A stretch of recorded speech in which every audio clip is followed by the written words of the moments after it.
Okay. Hello, everybody. Welcome to Planning Committee B for April. I'm Councillor Ben Burton, Chair of the committee. I'm joined by his first application as the Planning Officer, Gareth Arnold, Development Manager here, Jane Mellor, Democracy Officer, and Jodie Ingham, Lawyer for the Council. So you'll see them speaking throughout, and several councillors, as you can see here as well. Before I do this, there's just so many people here, we'll do some housekeeping. So toilets are to the back there behind you if you need to go for a break. If you can turn your mobile phones to silent or off, and if there's a fire alarm, just follow us to the exits, but the fire doors are down this way. The last thing to say is when you come up to speak, I think you've all been shown, but there is a microphone here. If you just make sure that you've pressed the button on it that says mic, it'll show up with a green light, and that's when it's turned on. Just make sure that's showing before you start speaking. I'll explain the rules for speaking before you come up at the time, rather than do it now. Move on to item 1, which is apologies. I've got apologies from Councillor Baxter, being substituted by Councillor Whitcroft.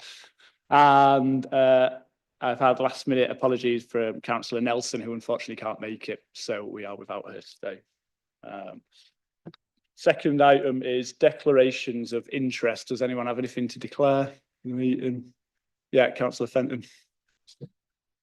Thank you, Chair. Just in relation to item 5C, Honeysuckle House, just to say I have attended a number of meetings with officers, with air source heat pump providers on site to see the proposed kit in operation, although I do not believe that I am predetermined. Thank you. Not seeing any of it, so we'll move on. The next item is item 3, which is the minutes of the meeting of the 24th of March. Does anyone have any comments or amendments they wish to make, or I'll just take those as approved if I don't see any hands? Yeah, not good. Okay, we'll take those. We'll sign those after the meeting. And number 4 is public participation generally, rather than on any specific items, of which we have nobody speaking today. So we'll move on to the first item for planning application, which is item 5A, 13 Bankside Close. If you can start us off, Gareth, by taking us through the presentation for the application, please. Thank you, Chair. So this is a planning application for the construction of one detached dwelling to the side of inside garden of 13 Bankside Close in Upper Poppleton, following the demolition of its existing garage. So first I've got a aerial view, Google aerial view. So the extent of the site, just outlining with the pointer. So this is number 13, adjacent property, number 11, Bankside Close, and the garage and some of the structures in the side garden that will be removed as part of the development proposal. Existing site plan.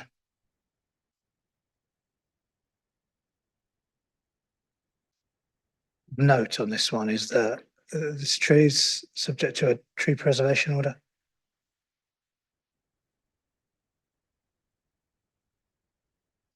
So the site plan showing the location of the property, the tree I'd referred to and its root protection area, 11 Bankside Close, 13 Bankside Close, the proposal for 2 parking spaces for both properties, storage sheds to the rear of those parking spaces.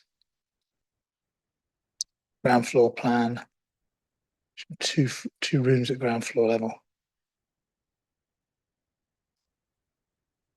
First floor plan showing 3 bedrooms. The front elevation at the bottom of the screen. And then the northwest side elevation is the elevation that faces the adjacent property at 11 Bankside Close. Oops, gone the wrong way. The rear elevation and then the side elevation, which faces number 13. Street scene elevation shows the ridge heights and the eaves heights of the two adjacent properties in comparison with the proposed house, which is in the middle.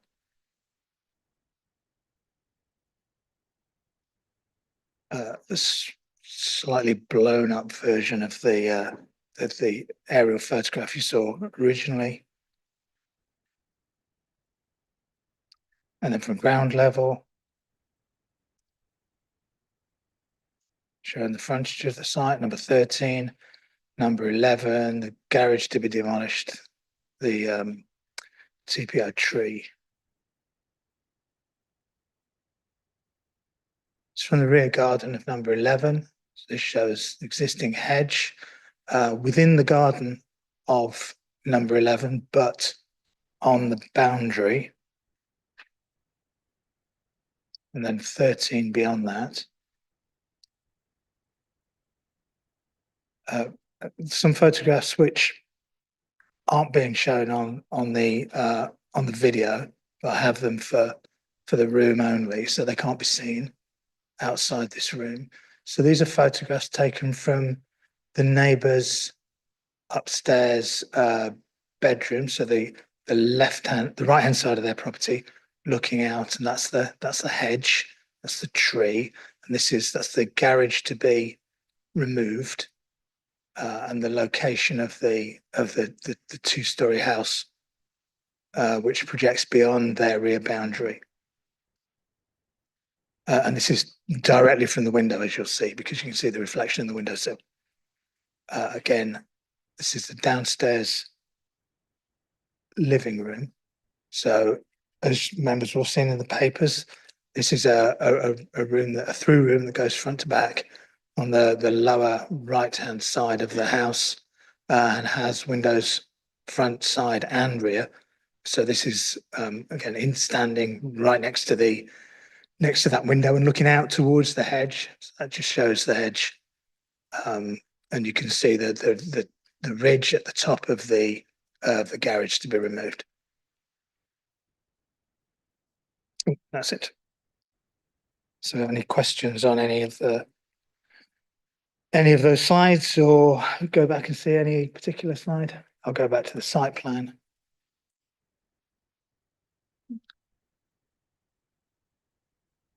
Does anyone have questions on the plans before we move on?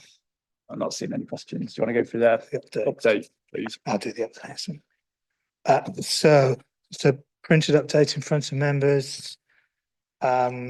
Firstly, condition 6 as numbered in the agenda report. First alteration is the condition needs a plan inserting, and that amendment shows the plan that needs to go in there. There's an additional condition members would have picked up in paragraph 5.25 of the report, the suggestion of a recommendation for a condition to secure bat boxes, and that's the condition for bat boxes, and also a condition for bird boxes to be provided prior to the first occupation of the dwelling, and then a recommendation for an additional informative which draws the developer's attention to the requirements of the Party Wall Act. And one other thing.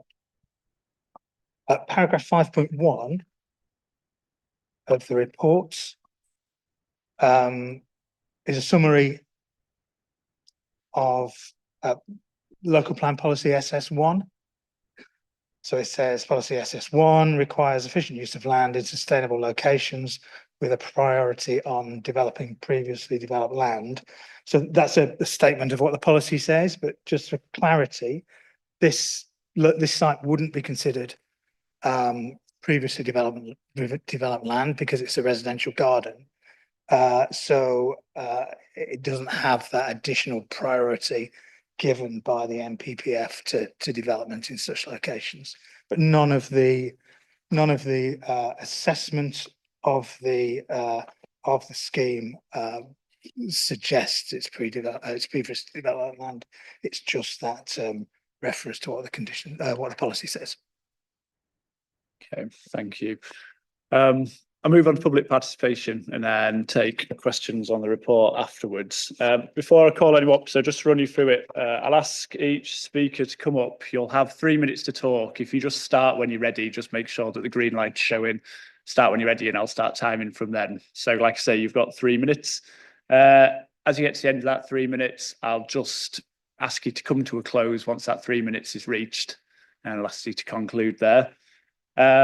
When you finish speaking, there's an opportunity for members to ask you questions. So if you can just stay seated, and then I'll ask to see if anyone's got any questions for you. Then once that's done, if you go back to your seat, we'll move on to the next speaker. So it's fine. So if I can ask the first person to go up, and that's Anne Smith speaking in objection, please.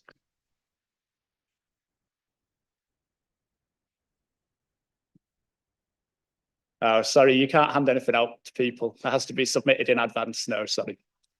Yeah, you can leave them on the edge, but no, thanks.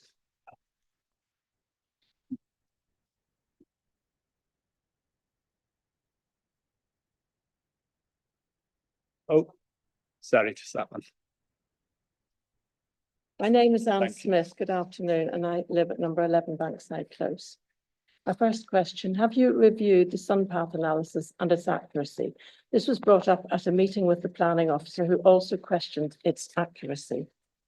Having reviewed the sun path analysis submitted by the applicant, there is doubt regarding its accuracy and the angle at which the model has been set, as illustrated in these two images. It does not reflect the winter months between September and April, when proposed development would significantly impact the light into my main living area. Image 1 shows the streetscape elevation recently submitted by the applicant in response to the planning officer's concerns about the boundary and the overhang of the gutter which is 3 millimeters from the boundary. The green annotation indicates the height of the hedge and the black marks the ridge height of the proposed development, but you can't look at those. So this shows that the hedge is approximately 1/4 the height of the proposed development, 2.6 meters. Image 2 shows the sun path analysis with the same information. Given the proximity of the proposed development to the boundary, 34 centimeters at its widest, narrowing to 27 centimeters. Its height and the fact that the hedge is approximately 1/4 the height of the proposed development do not correlate with the results shown in the sun path analysis and do not align with what would be expected. The analysis fails to reflect the actual impact of the proposed development. It's therefore concluded that the proposed development will have a significantly greater impact than indicated in the sun path analysis. As things currently stand, it will substantially affect the light reaching the main living space of my property, 11 Bankside Close. If the above observations hold true, the impact will be far greater, causing considerable harm to my property with no mitigation currently considered or proposed. The guttering is only 3 millimeters from my boundary, even with the tightest construction tolerances, can any builder work to such precise dimensions?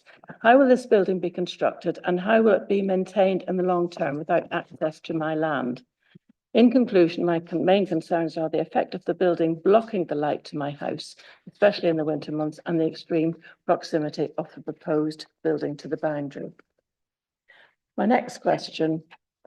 The development will have significant impact on the root system of the boundary hedge to the extent that its chance of survival post-development is unlikely. Has the impact on the root protection zone of the boundary hedge been considered? In an email to the applicant sent from the planning officer, she confirms that approval would not be granted if there would be impact to the hedge, but no documents relating to the root protection zone of the hedge have been submitted to the portal. Currently, the developer is not achieving the biodiversity net gain of 10%. Sorry, I just have to ask you to pull that to an end in a second. That's your 3 minutes. 10% as set out in an email from the ecology officer. What is the applicant's plan to achieve this? Thanks. Does anyone have any questions for the speaker on anything they've heard there? Can't see any questions, so if you want to take a seat, and thank you for coming in and speaking.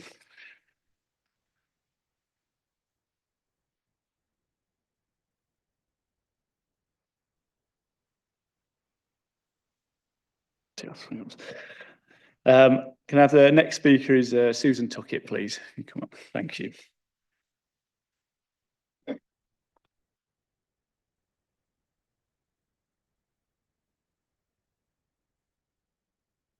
We were invited to respond to the planning application for the building of a new house adjacent to number 13 Bankside Close. For a proposed development at the end of a cul-de-sac, there have been a significant number of objections raised, 20 responses by 17 individuals from 13 households, plus much discussion about the objections within the Bankside Close WhatsApp group of 35 residents. There are also 8 people here in support of the objections. There have been no letters of support for this application. Time is precious. People do not waste time writing spurious objections. However, if you are of a mind not to reject this application, please can I remind you that the Upper Poppleton Parish Council has rejected this application twice. Both times it has been a unanimous decision, with the application being given the lowest possible rating of D. The proposal also goes against the ethos of the Poppleton Neighbourhood Plan and the Village Design Statement. If the application had complied with these plans, then the Parish Council would have accepted it. By not rejecting this application, a worrying precedent is set. The Parish Council states that the proposal is an example of overdevelopment, with the plot being too small for a house of this design, and it would negatively affect the amenity value and street scene. One of the main concerns of the residents and the Parish Council is the safety of children walking to school. Children walk through, there's a little cut through to the school. Parents also use this cul-de-sac to park and pick up and drop off children from school. The proposed new development will result in more traffic, more parked cars, more reversing and manoeuvring of cars in an already congested and confined area, thus posing a danger to children and pedestrians.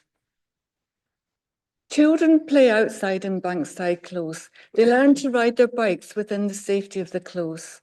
We should be making it safer for children to play outside and walk to school, not increasing the danger.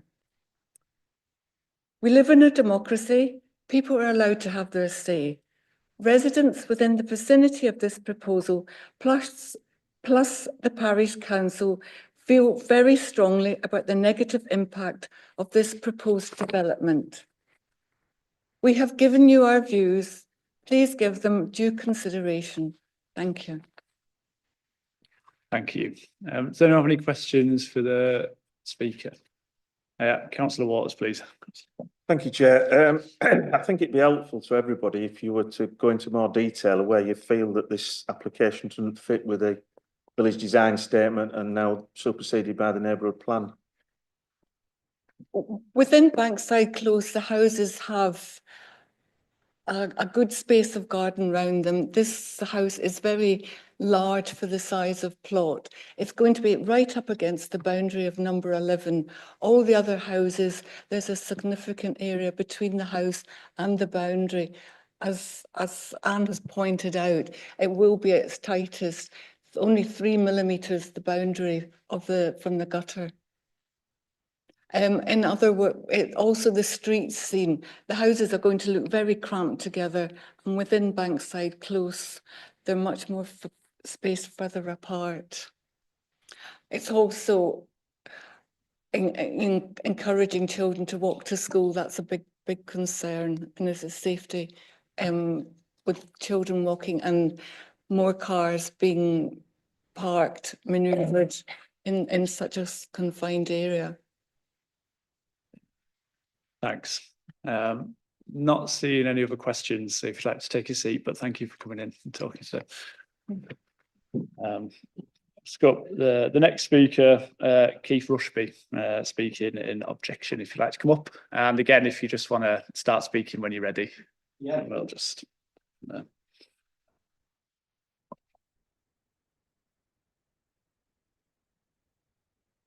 I live at number 38 Bankside Close, which is at the very end of the cul-de-sac. Lived there for 45 years, so I've seen many things in that time. The thing is that the close suffers dramatically from an excess of cars already. putting another 2-3 cars in to the new development would just add to that problem. Also, there is no on-street parking in front of either number 13 or the proposed development, whereas most people have got the opportunity to park on their street if there's an excess in vehicles.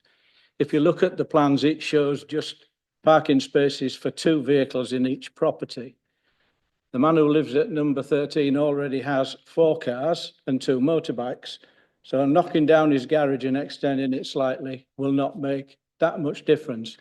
He can't park in front of his house in number 13 because it's a shared access drive servicing numbers 15, 36 and 38. So there's no access in front of his house at all.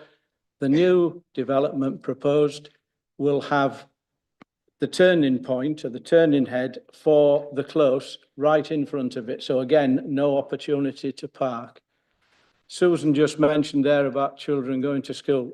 There is only space in the close for one pavement on one side of the road. The other side of the road is pure housing and front gardens. So there is no opportunity, if you like, for children to cross over the road and use the other side because there isn't a driveway there. It's used quite a lot by people down the close, but also people dropping children off at school. So it's well used, if you like. The Poppleton design statement, which I believe was adopted by the York City Council, states the space should be maintained around the dwelling to avoid the loss of landscaping. Well, if you put another house between number 11 and number 13, there is certainly no space for landscaping. You lose pretty much everything because you've got the driveway, house, and then number 11.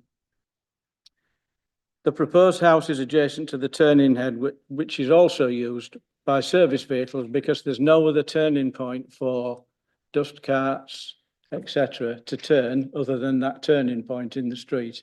So you can't start blocking off the turning point. Splitting the double driveway in 2 has reduced the parking considerably. At the moment, they can manage it by having cars parked side by side servicing number 13, but you can't do that when you split it. The only thing they will be able to do is park 2 cars there on each side. The proposed development has got a smaller end to it because it's curved by the fact that the footpath follows the curve of the drive. So it actually reduces his capabilities on that one by 1. That's 3 minutes. If you just want to wrap up there, please. Okay. Okay, thanks. Okay. Does anyone have any questions for the speaker? Yeah, Councillor Fenton, please. Thank you very much. You mentioned that there's a footpath on one side of the street but not the other. Yeah. Is on the odd numbered side, is there a footpath there or is the? Yeah, that's the side Yeah. that has the footpath. Okay. Yeah. Thank you. And just a second question around the sort of hammerhead or the turning. Yeah. The turning space. So the plans envisage 2 driveways with capacity for 2 cars on each. Yeah. Are there any double yellow lines or anything that would prevent another 2 cars parking in the hammerhead? It's not not on the roadside of the footpath. Yeah, it's just not sufficiently big enough to do that. It's big enough purely to drive in, reverse, drive out. It's not got any other space at all. Okay. Thanks. Again, I'm not seeing other questions, so thanks again. Thank you. Got the last speaker is Jamie Piper, agent for the applicant, speaking in support. If you want to come up, Jamie. Again, just want to start speaking when you're ready. Got 3 minutes.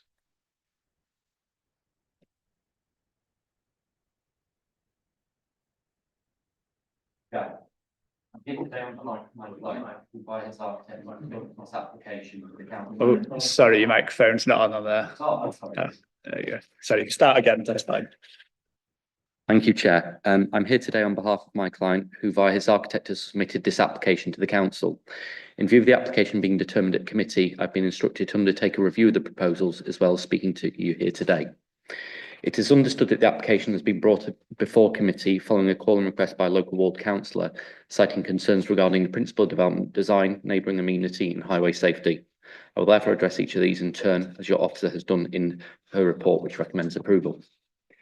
As highlighted in the officer's report, the site is located within a suburban cul-de-sac in a sustainable residential area.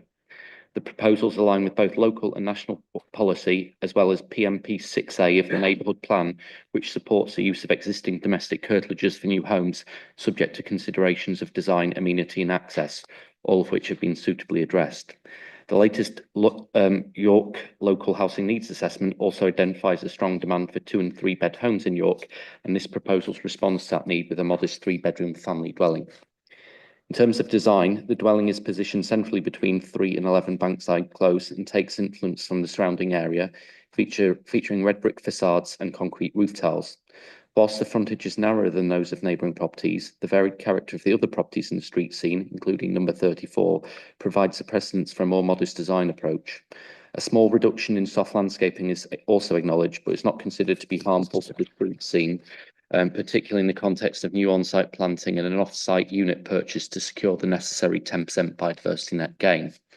Regarding amenity, the scheme provides proportionate garden space, adequate parking and bin and cycle storage for dwellings. The impact on neighbouring properties has also been carefully assessed, with the case officer concluding that there will be no significant impact on the outlook for any neighbouring dwelling, nor will the new dwelling appear overbearing. Noting yesterday's comments from members' site visit regarding construction impact, whilst your tree officer has not raised any objections, Mayor suggest that a tree protection plan and construction environment management plan are conditioned to mitigate these concerns. Lastly, in terms of highway safety, the highways management team have reviewed the amended scheme and have raised no objections. The extended driveway now comfortably accommodates 2 cars per dwelling, meeting standards and no concerns over pedestrian safety. To summarise, concerns by members of the public are acknowledged, but in the absence of any technical consultee objections, I can concur with your officer that the scheme meets the local housing needs, respects its context and aligns with the relevant policies of the York Local Plan, the Poppleton Neighbourhood Plan, and we'd respectfully request that members consider the positive recommendations set out in the report. Thank you for your time. Thanks. Councillor Whitcroft, come to you. Councillor Owen. Thank you, Chair. Yeah, just a very quick point of clarification there. You mentioned something about a nature protection plan or a tree protection plan. Was that recommended as an additional condition? I just think I missed that. Yes, so I understand that you undertook a site visit yesterday, and one of the points that I understand was raised by members was the proximity to the neighbouring hedge. I think firstly, in the last few weeks, the scheme has been amended to narrow the size of the dwelling slightly to move it further away from that hedge. But perhaps as an additional precaution, if neighbours feel necessary, we could put some sort of tree protection plan in or tree protection strategy that's submitted to the council for further consideration before development can commence, just to provide added protection to that hedge during the construction process. Similarly, just in terms of wider construction impacts, a possibility of a construction environment management plan, if members felt that was necessary, could also be conditioned just to provide additional protection of construction impacts. Okay, thank you. Thanks. Is that supplementary? Sorry. Yeah, Councillor Fenton, please. Just in relation to the potential impact on the conifer hedge, which forms the boundary. So as I understand it, you haven't undertaken any assessment of the potential impacts of the plans, which are the only plans we can consider here. We can't consider, you mentioned in a potential amended plan, but we can only consider what's before us. Has any assessment been undertaken and written up in relation to the potential impact on the boundary conifer hedge, please? Yeah, sorry, firstly, just by way of clarification, the amended plan that I referred to was submitted to the council a number of weeks ago and is the one that you're looking at on the screen. So that narrowed the width of the dwelling. My understanding is that that's as a request of your own tree officer, who had requested that narrowing in order to better preserve the hedge. So I'll repeat the question, if I may. Has any assessment of the impact of the amended plan on the survival of the boundary hedge being undertaken and written up? By your own. No, by yourself as the no. applicant. Okay, thank you. Yeah, is that supplementary or is that?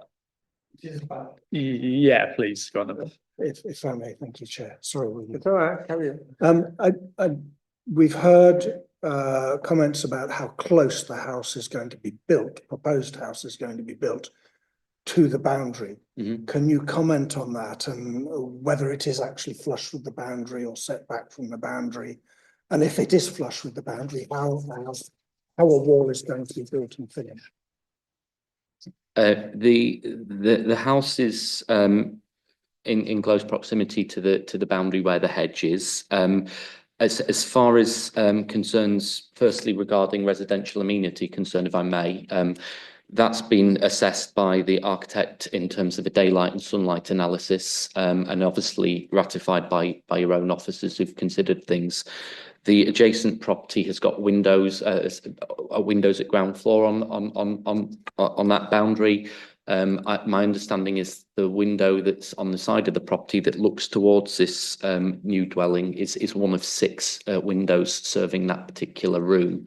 The sort of loss of sunlight would affect that window in early to mid morning. So in overall terms, it's been assessed by the architect and by your officers to not breach the sort of general standards of amenity in terms of protecting those adjacent residents.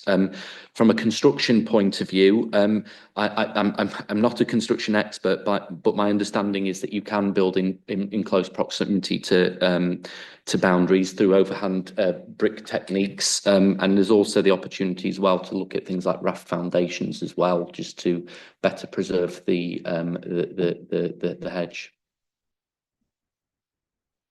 Can I Yeah, please. Go on. go further? So, and I'm not a specialist, but No. I've had an extension built on my house Okay. in the past. Typically, the foundations go beyond the wall itself in order that the wall is then built. Yeah. So can you just comment? I'm just unclear as to how you can build a wall right next to a boundary and finish it properly and finish it safely. I just want to understand what's being proposed here. Yeah. I mean, I too have had an extension built on my house and adjacent to a shared boundary, and the builders were able to do so entirely from my side of the property. So it is possible, and I think in terms of foundation design, obviously there's going to be a need to make sure that all foundations, etc., remain on land that's owned by my client. We clearly can't go into the neighbouring property, so there wouldn't be any encroachment there, and we would be looking to stay outside of the protection area for the hedge, and that's been assisted by this narrowing of the property that was undertaken in the last few weeks as part of the application. Okay, thank you. Thanks. Councillor Rowell, you've been very patient. That's okay. It's partly related. We've got an informative which says the development could be subject to the Party Wall Act. Mm-hmm. How do you propose to deal with that? Well, the Party Wall Act isn't a planning consideration per se. It's more of a civil matter, but clearly because of the proximity of the property to the boundary, there will be necessary to adhere to the Party Wall Act and the necessary submissions made to deal with that. But that would typically be dealt with by a party wall surveyor, separate to the planning system and the controls of that. Has that started, or is that? I don't believe so. No, I think it'd probably be a bit presumptuous when we haven't yet got planning permission. So it's yeah. Thanks. I'll come to you, Councillor Fenton. I've got a question. Thank you. The report mentions that the location of a proposed soakaway has been agreed for drainage purposes. However, it goes on to say that soakaway testing has yet to be demonstrated within the site, which is a bit concerning, given if that's the proposed method of drainage, the actual efficacy of that approach hasn't been tested. Could you explain why there has been no testing of the efficacy of a soakaway on that site, please? I can't explain to you why the testing hasn't been undertaken. I wasn't involved in the application during that stage. What I would say, though, is that from a drainage perspective, there's a necessity to follow a drainage hierarchy. So in the first instance, as you're probably well aware, soakaway would be the priority, then to watercourse, then to public sewer. Clearly, if permission's granted, we will have to, in the first instance, demonstrate whether or not infiltration testing is suitable to allow for soakaway. If that isn't the case, and in the absence of a watercourse, we would have to look at discharging into the public sewer, but with the appropriate attenuation in place in order to mitigate against the increased permeable surfacing on the site and allowing for climate change as well. So theoretically, the surface water situation would be improved as a result of the development because of the need to build in an allowance for climate change as part of any proposals, whether through a soakaway design or whether through discharge into public sewer. Yeah, thanks. Just wanted to ask a question on kind of design principle. In the MPPF now, kind of it asks for schemes that are well designed, good design principles in there. So a lot of the property, I can understand where it's come from, but obviously in terms of what you'd consider good design for an infill property, that would normally be in terms of sitting within its area and looking similar in terms of its setback, but also its setting the surrounding buildings. This one extends quite considerably past the build line of any other buildings there. Obviously there's the single height garage, but this is a double height extension, so it's quite prominent in terms of its location compared to other things in the area, I would guess. And I just wanted to understand how you think that that fits within kind of good design of an infill property. Well, I think the clearly the existing vernacular of the cul-de-sac is a fairly sort of modern design property. So the architects has sought to take design cues from that in terms of the sort of fenestration and proportions and also the materials. Just looking at the plan in front of me here, the property is set back from the front elevation of 11 and 13. I think your officer's report comments upon the amount of amenity space provided to the dwelling as a ratio to the floor space to be provided, and I understand the amenity space for the properties at 98% of the floor space of the proposed dwelling, which officers consider to be within acceptable standards. So I think with the MPPF talks about making an effective and efficient use of land and a presumption in favour of sustainable development. The proposals will be built to modern building reg standards, and we'll seek to look at things like water usage and other sustainability measures. So I think in design terms, the architect has sought to work within the confines of policy and requirements. Okay, thanks. I'm not seeing any other questions, so if you'd like to take a seat, but thanks for coming and speaking. I haven't got any other speakers, so at this time I'm just going to open up for questions to officers on the report itself. And so, Councillor Orrell, if you want to start, and then Thank you, Chair. We have an informative which details the hours of working and noise disturbance, etc. Why is it an informative rather than a condition? Because our standard practice on smaller schemes like this. It's our usual approach. We normally reserve construction environment management plans for larger schemes with more significant impacts. But we could make it a condition. If members feel it's reasonable and necessary, yes. Chair, I would like to propose that we make it a condition. Right, we can come to that in a sec. Sorry, is that a supplementary, Councillor? Yeah, I was just going to ask Gareth to confirm that informatives are and have been stated to be before little more than gentlemen's agreements. So Councillor Orrell's quite right to raise that. Well, they are, as they're described, they're informative. They're giving information to the developer, and I think the informative refers to the Control of Pollution Act. So there is, yeah. So the issues that are raised, issues that are outlined in that informative can be enforced by other teams in the council under that legislation. But they wouldn't be enforced as a planning condition, would be enforced. Yeah. Okay, thanks. Councillor Melly. Thank you, Chair. I've got 3 questions, please. One of them is about the hedgerow, because there is a suggested condition about a tree protection area of a tree. And seeing as local plan policy GI4 specifically recognises hedgerows and the importance of preserving them, I was just wondering why the root protection area of the hedgerow hasn't been included in that condition. And if we're minded to approve, can we include it in that condition? So that the condition, sorry, can I have Richard, can you put the screen up again?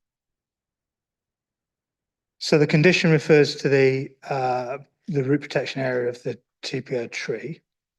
It doesn't refer to the hedge. The hedge is really an issue of residential amenity for the neighbour, I think, rather than an amenity for the area as a whole. It's not particularly visible from the street scene. You could, I don't know how feasible it would be to because normally they're protected by fencing, given that there's 200 to 300 mil between the flank wall of the building and the boundary. I'm not sure how feasible it would be to put a fence there. And we're also looking at the sorry, I lost my train of thought in changing the slide. Sure, I'll come back to me. The condition talks about protection measures in general, including protective fencing and site rules and locations of stored materials and that sort of thing as well. So might there be other measures to protect the hedge as well as fencing? Policy, I mean, according to the report, policy GI4 isn't just about visual amenity, it's also about biodiversity.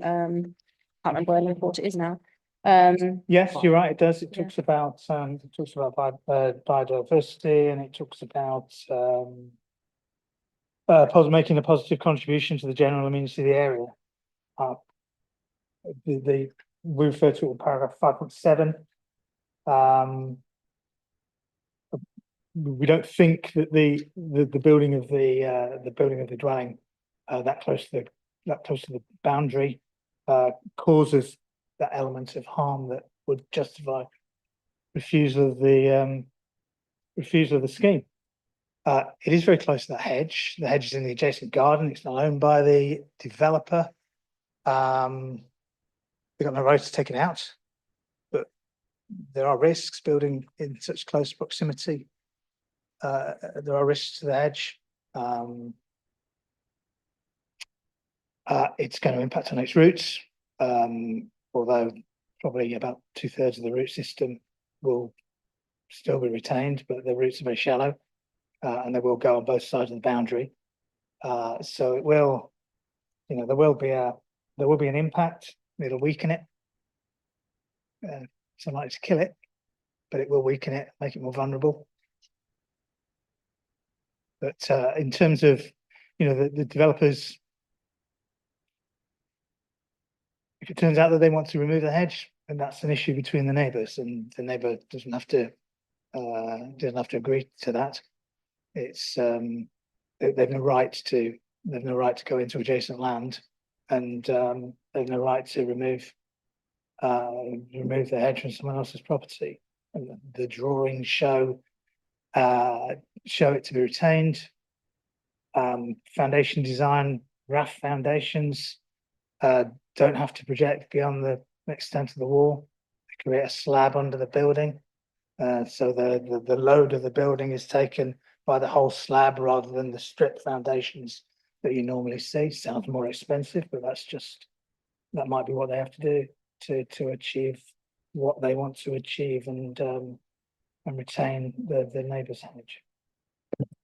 But how do we ensure that that sort of condition, that sort of foundation is used if it's not in the condition?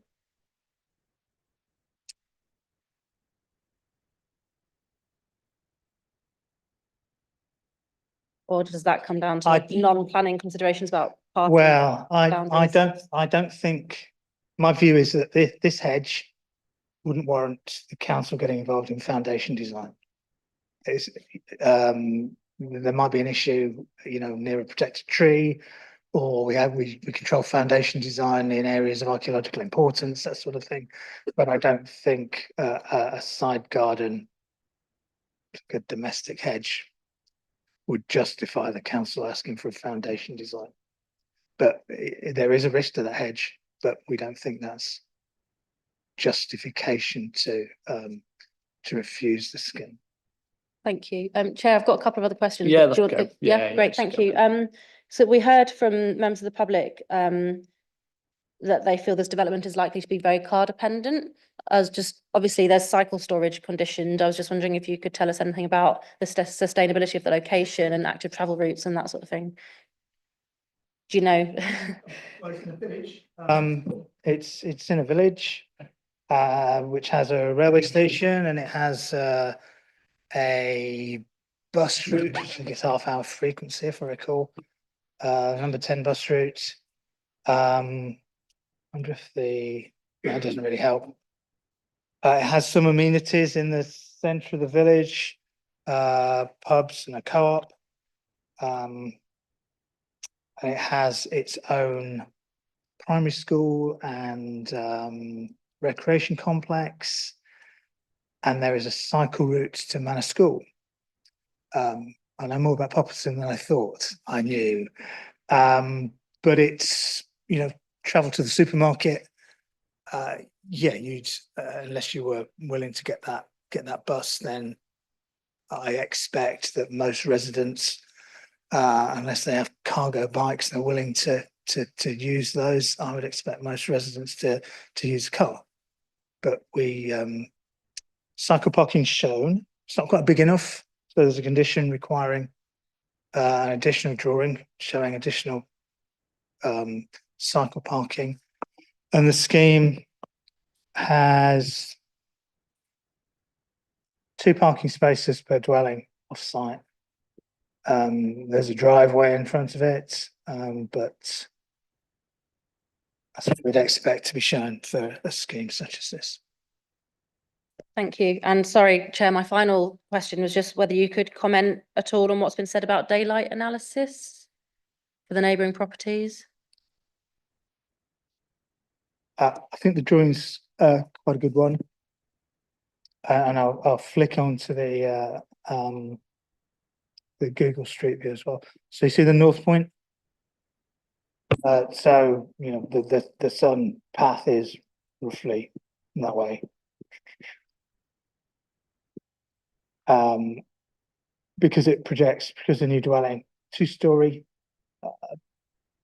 pitched roof, so the roof slopes away from the boundary, and you've got this, I think it's a 4-meter gap. Is that right, Elizabeth? 4-meter gap between the properties, so there will be an impact on morning sun to the rear. The lounge is along that side of the dwelling. I think we heard in the photographs I showed, it's got windows to the rear, windows to the side, and windows to the front. So there are impacts at certain times of the day, as is usual with sun paths. In the afternoon, the sun will be around this side of the property and shining on the rear garden from that direction.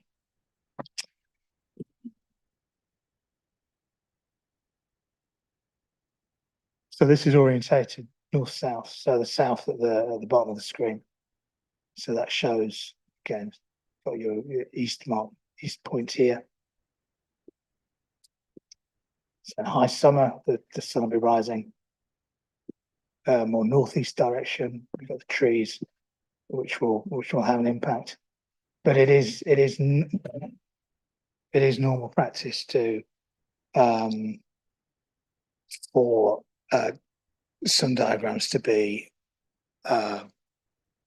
March, September, and possibly June. In the winter, obviously they're unduly affected by how low the sun is and the fact that it's probably rising in the southeast rather than the east. So it will have an impact, but we don't think that impact is such that it justifies refusal. Councillor Whitcroft, please. Thank you, Chair. Yeah, I also have a couple of different questions in different areas. But the speakers raised some issues around the neighbourhood plan and I believe the village design statement. We kind of got two different views as to whether or not the application meets either of those. I was just wondering, in your view, is this application in keeping with the neighbourhood plan and village design statement? And just could you give us a steer on what kind of weight that would add to this application when we look to make a decision on planning grounds? The neighbourhood plan and the local plan are both adopted. Both have full weight in the decision-making process. Circumstances where they pull in different directions, the local plans would take precedence, but I don't think that's the case here. No, sorry, I It's didn't an mean the issue local of- plan. I meant the village design statement, which I think was raised. The village design statement is supplementary planning guidance, but the local plan, sorry, the neighbourhood plan does have a policy which says proposals for development within the villages will be supported where they bring forward high quality design appropriate to their character and appearance. All new developments within the settlement limits of the village should respect the design guidelines. So that's a policy which draws attention and says you should refer to this document in the decision-making process. But the village design statement is supplementary planning guidance, so it's not, it doesn't have the level of weight of a local plan or a neighbourhood plan. So I think the issue here is that there are interpretations, planning judgment on the planning balance of how the scheme meets the policies. Because so we've got the policy which talks about the respecting the design guidance, and then the design guidelines have policies about character and traditions and adjacent developments, and it has policies about keeping greenery and hedgerows where they're important. There's also a policy in the neighbourhood plan which states that proposals for the construction of a single dwelling within the curtilage of a domestic property will be supported where the proposals are in character with surrounding development, designed to safeguard the amenities of existing residential properties, designed to provide appropriate elements of garden and amenity space, and designed to provide appropriate levels of parking and vehicular access to the City of York standards at the time of the application, which is the tricky bit because we don't have any standards at the moment. So we just leave it at appropriate levels. So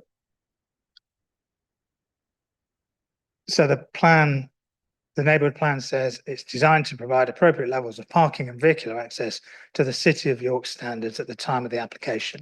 And I said that there are no City of York standards at the moment. So it's a judgment call on that one. But the other issues, it's a planning judgment, how the design of the scheme complies with those points. And planning officer's view is that it's in accordance. Neighbours and the parish council consider the opposite. Thank you. Thanks very much for that comprehensive answer. I'm just going to move to biodiversity now, but I'm only going to ask one question. I think there might be some more coming out of this given the nature of the questions we asked. But there was this discussion that came up, in fact, from the speaker in support regarding the tree protection plan, or something that came out of the site visit yesterday. Just would that have to come in as an additional informative proposed by councillors, or has that been something that was considered on the conditions when the application first came forward? And would that be something within the scope of this committee? So there's already a condition with a tree protection plan to protect. So condition 7 requires an arboricultural method statement to protect that TPO tree, which is the one, it's in an adjacent garden, but it's the canopy overhangs the application site, and the root protection area also is within the rear garden, slightly cut over by the terrace. So that's already a proposal. The protection of the hedge was the discussion I had following Councillor Manny's question. Biodiversity net gain, that's a statutory requirement. So my understanding here is that they intend to purchase credits, which they can do. And that has to be submitted as a separate process, along with their, I'm going to have a look at the wordy informative we use, the biodiversity gain plan that they are required to submit and have approved before the commencement of development. So in terms of the 10% biodiversity net gain, it's an issue of purchasing credits on this one. We have had similar schemes, usually new houses with smaller back gardens, where that's been proposed. Can I just have one more? Thank you. Just so staying on that biodiversity, included in the update was around the addition of bat boxes and bird boxes in an effort is that an effort to enhance the biodiversity net gain? And also, is there sort of a requirement for it in this area specifically? Why was the focus on bat boxes and bird boxes rather than, say, planting another tree or something? What was the focus on that for biodiversity net gain? I think that was it's something we often do with new developments, and it was part of the applicant's own ecological assessment for the site, and our ecology officer considered that this was appropriate for a biodiversity enhancement for the development. I'm not sure that it would count towards their 10% biodiversity net gain. It wouldn't. No. So that would be a separate issue. So it's an enhancement rather than an effort to meet the biodiversity net gain. Yeah. Okay. Thank you very much. I'll be quiet now, Chair. I had one question myself, which was just to try and I should really know this, but in terms of the extent that the building extrudes over the back garden, obviously we've talked about the sunlight, and there's no side windows, so there's no overlooking issue into there. But is there any weight given to just the kind of sheer change in outlook or the kind of overbearing presence of a building built that close to the extent of a garden? Is that a consideration? I guess there's lots of other garden that they can use, but I just wanted to understand how that gets weighed in the balance, because it's quite different to what's around in the local area, I guess. What's there already? It's a planning consideration, overbearing impacts or increased sense of enclosure. It's something that we consider when we're looking at living conditions of neighbours or residential amenity. I think policy D1 specifically referred to it. I can't remember. So it is something referred to in planning policy, and yeah, we make something we make an assessment of. I mean, in this case, the report goes into the relatively wide outlook that the property has by virtue of its garden, but it's certainly a consideration that you should take into account. Okay, thanks. That's all I had. Yeah, Councillor Culloch. Thank you, Chair. Looking at the proposed development within the context, the property immediately opposite, I apologise if turning the screen on means that it's more difficult to hear, but at the same time, it's helpful to have sight, and I hope we could bring that up again. I think I'm probably right, number 34 opposite appears to be similar in its orientation and appearance sat between two properties in the opposite orientation. I'm just wondering what the similarities and differences are between that and the proposed development. Are the spaces between that building and its neighbours, or the extent to which it extends beyond at the rear of the property, and the proximity to the boundary of the property, which I think I'm right in referring to as number 34. Can you help me with that? The Google image. So this is, what's my pointer?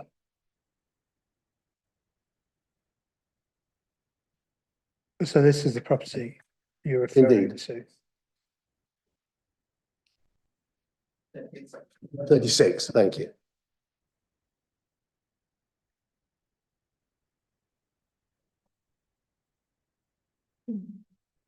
I think on the site plan, it's numbered as number 36, but I think it might be number 34. Yeah. It's which? It's number 34.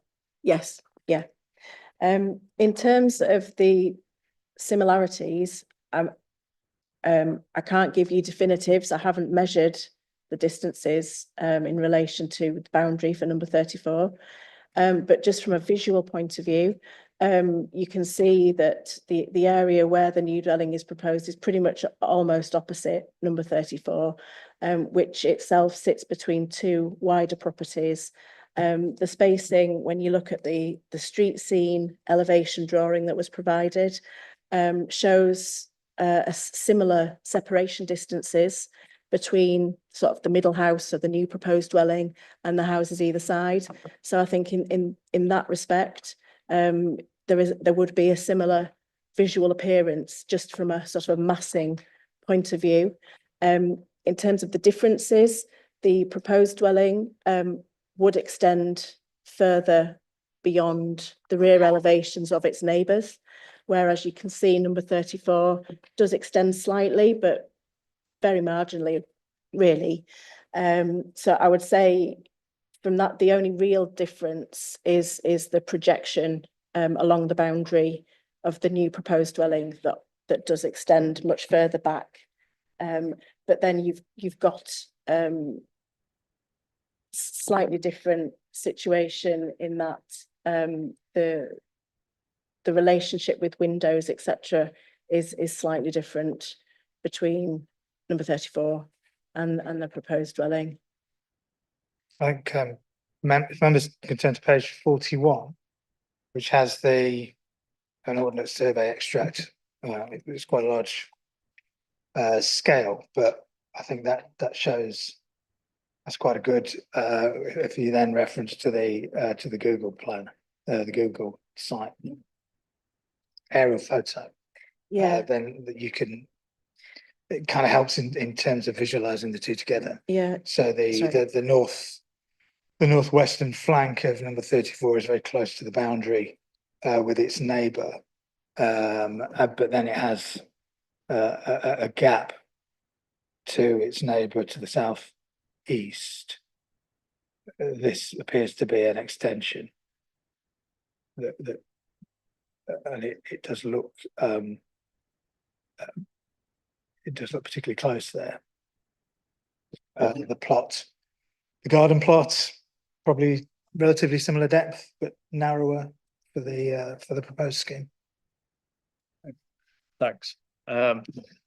We'll move on into discussion. Obviously, at this time we're discussing the officer recommendation as it stands, which is currently to approve. Would anyone like to start off discussion? Councillor Waters, please. Thank you, Chair. Now that the local plan's approved and there's going to be, 22,000 houses built in York, many of which are going to be on new sites that can be accessed properly.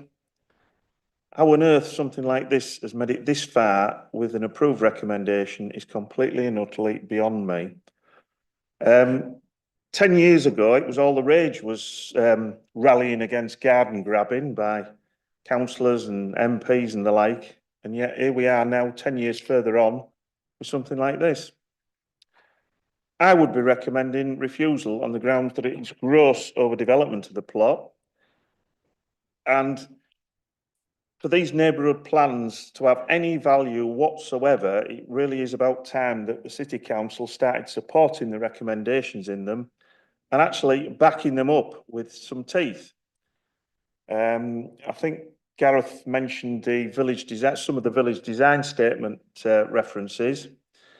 I can't now remember whether it was you, Chair, or Gareth that mentioned about the building line being extended at the rear. Well, there's been a lot of discussion about the hedge. The fact of the matter is that you're extending the development to the rear and to the side of that edge. That edge is effectively dead if this was approved. I appreciate that it's not a planning condition, a planning consideration that would merit refusal is a conifer edge, but it just shows what happens when you try overdeveloping plots like this. I'm still particularly aggrieved about one that was passed in my ward in Dunniton over 10 years ago now, where 3 properties are actually under construction on the same plot, and the poor neighbours have had all this disruption for over 10 years now. And I certainly aren't going to put my name to another group of neighbours having similar disruption. Thank you, Chair. Thanks. Looking for anyone else. Councillor Fenton, please. Thank you, Chair. Obviously, we look at these applications. We see a benefit in terms of the provision of new accommodation, and we have to weigh that benefit against negative impacts. I think the Councillor Waters referred to the neighbouring hedge and its likely demise if the development goes ahead. I think that's, for me, that falls into the neighbour amenity basket in terms of the potential or likely loss of that hedge. And I think the fact that there hasn't been an assessment and a write-up of the outcome of that assessment, the applicant isn't helping their own cause in not having done that work. I think in terms of the overdevelopment argument, I think in terms of in the context of the street scene, I do have some sympathy for that argument. And I asked the question around the soakaway testing.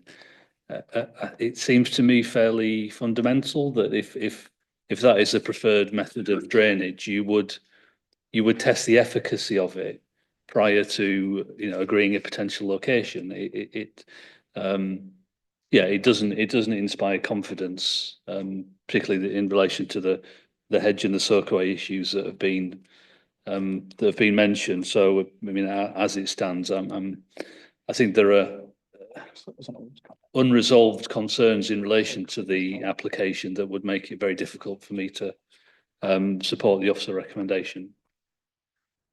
Thanks. I'm just going to flag something that's been, in terms of the soakaway, they've demonstrated the attenuation storage to be shown. So it was part of the condition for the drainage. They'd have to demonstrate whether the soakaways work as part of that condition. If they don't work, then they would have to fall back to some kind of physical attenuation, underground storage, that kind of thing, with a flow rate restrictor on it. So it's covered in the conditions, but I understand the rest of what you were saying. Got Councillor Vassie next, and then I'll. Thank you, Chair. As ever, the planning applications before us are complex and we have to weigh different things. Is there room in my view for a property at this location? Yes, I believe there is, but is this the right proposal? And what really strikes me, and I think as councillors, we acquire a knowledge of planning process, and we also bring to the table our role as representing people like ourselves, ordinary people across the city. My impression when I look at this is to ask the question, why is this proposal right up against the boundary, where it can be seen as overbearing, where it threatens a hedge, where there are issues about TPOs on a tree, when it could be several metres closer to the applicant's property? So there was a single drive by the applicant's property, then a house, then another single drive. The threat to the hedge would disappear.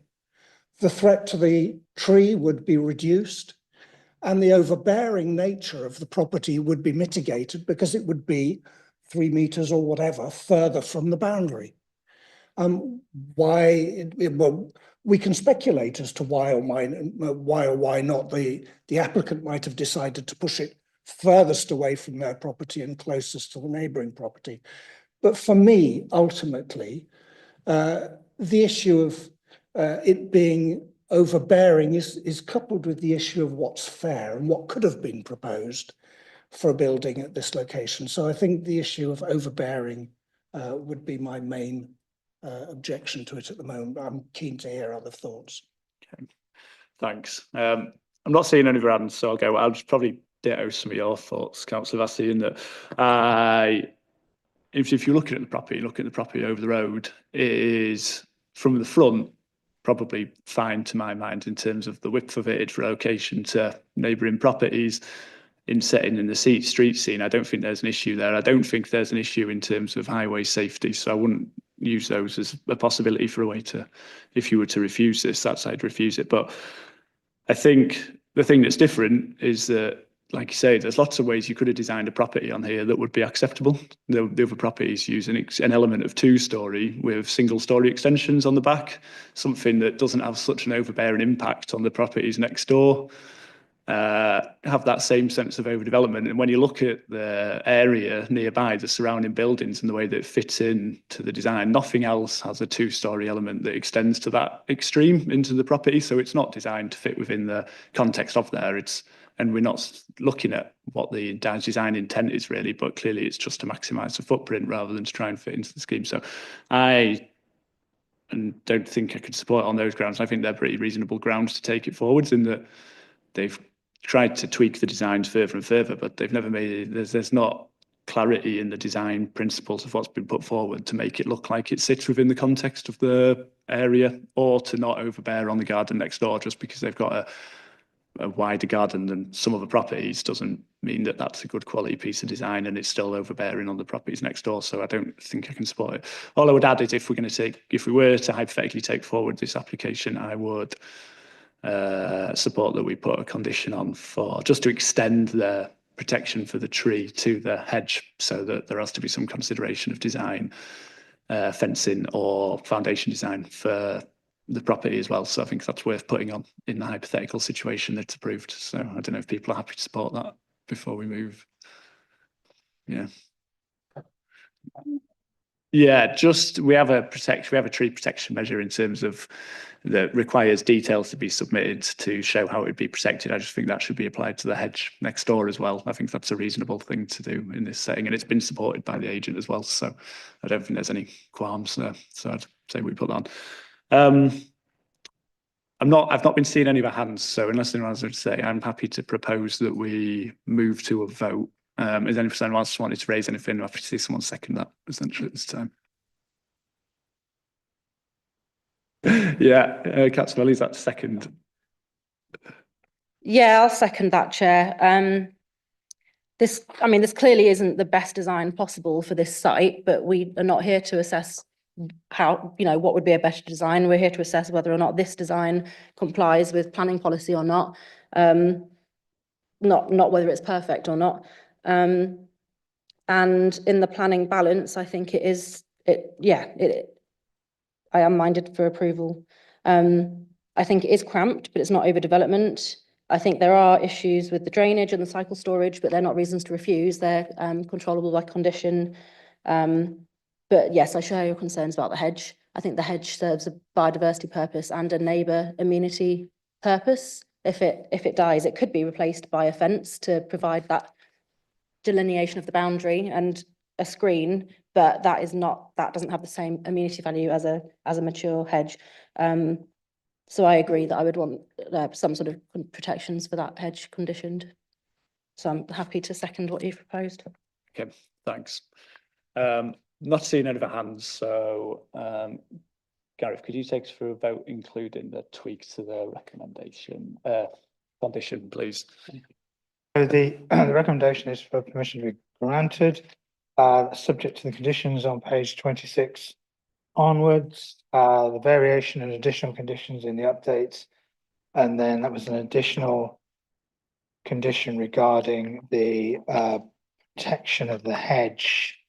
There was also earlier a suggestion about the construction environment management plan. Not quite sure whether that is in or out. I've not heard anything on I it. don't think from the committee there was a suggestion of a Kemp. I think it was just to do with the hours of construction, hours of work on site being conditioned rather than an informative. Yeah. Right, okay. Yeah. And the rationale is that most developments have an impact on the people living locally, and I think we should give those people as much protection as possible. And informative doesn't give much protection. Yeah, fine, understood. So yeah, but not a full construction environment. Right. Yeah.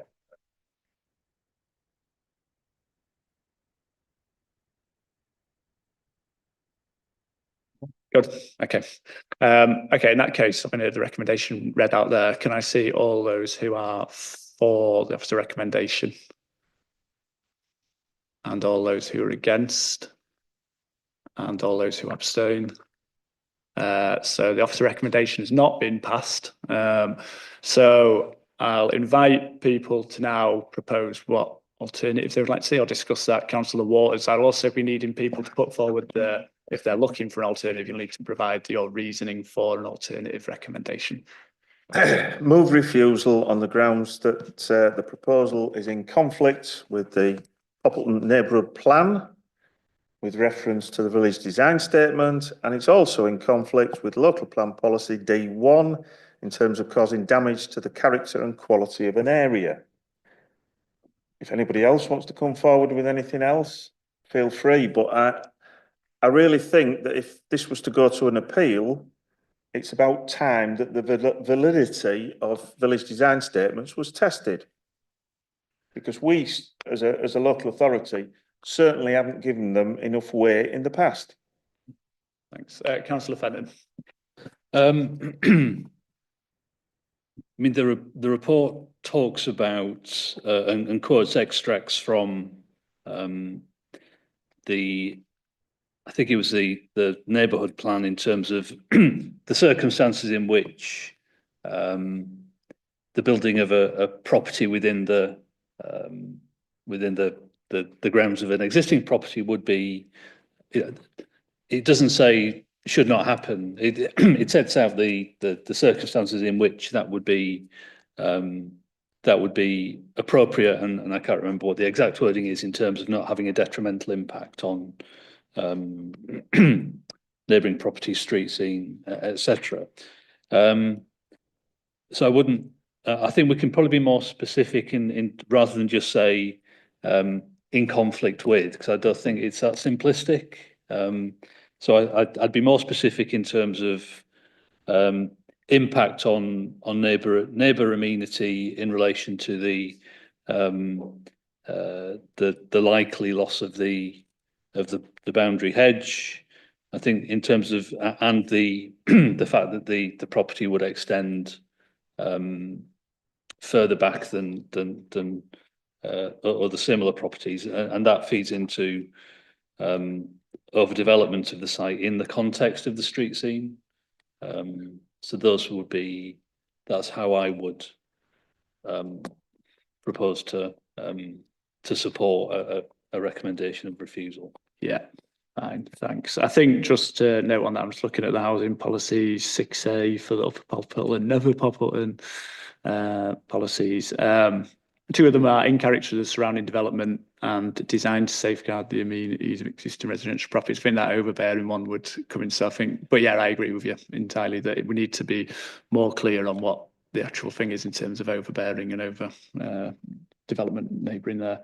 The design guideline. Smaller.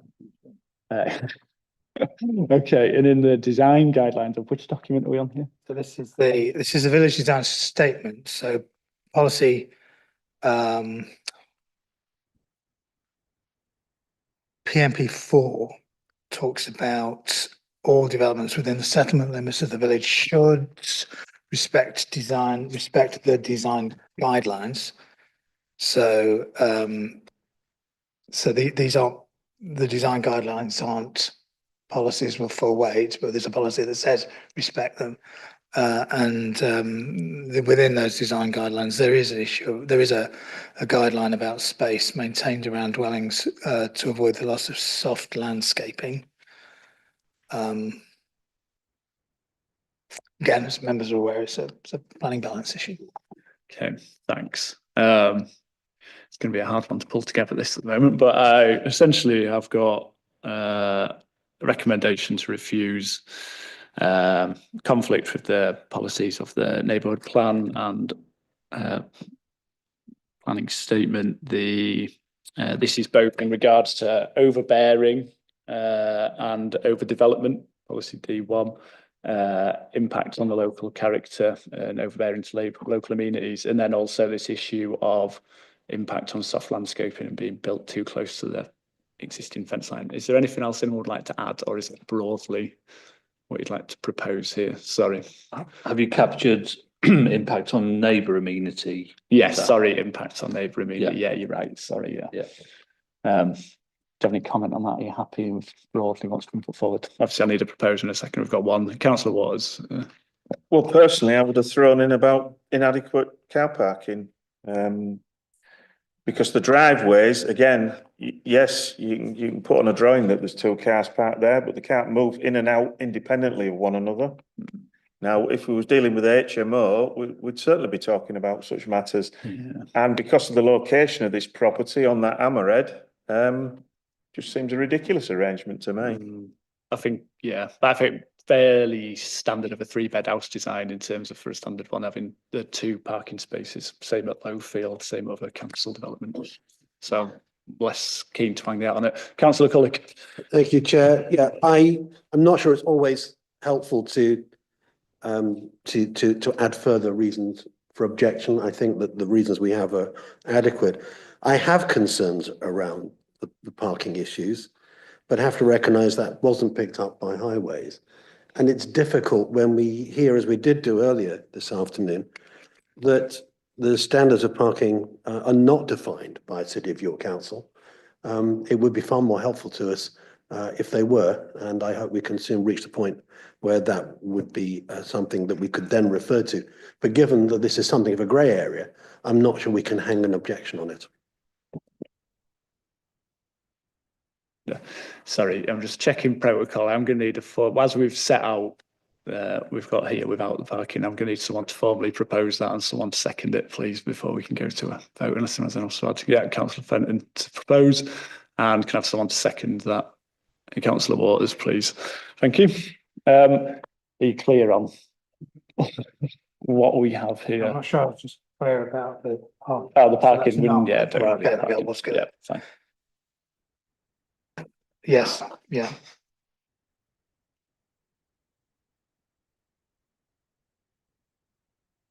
The reason to go through chair and vice chair for issue. Yes, yeah. Okay. Okay. Okay, we'll take that there as the recommendation. Can I see those who are for the recommendations we've just discussed, please, to refuse? And those who are against, and there's no abstentions. So that application is refused on those grounds. I'll just give everyone 2 minutes if you want to make your way out. Thank you. And then we'll move on to the next item. Thanks. Okay,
Welcome back, everyone. We'll move on to the next item, which is item 5B, Mitrefinch House. Gary, if you could take us through the presentation for that one, please.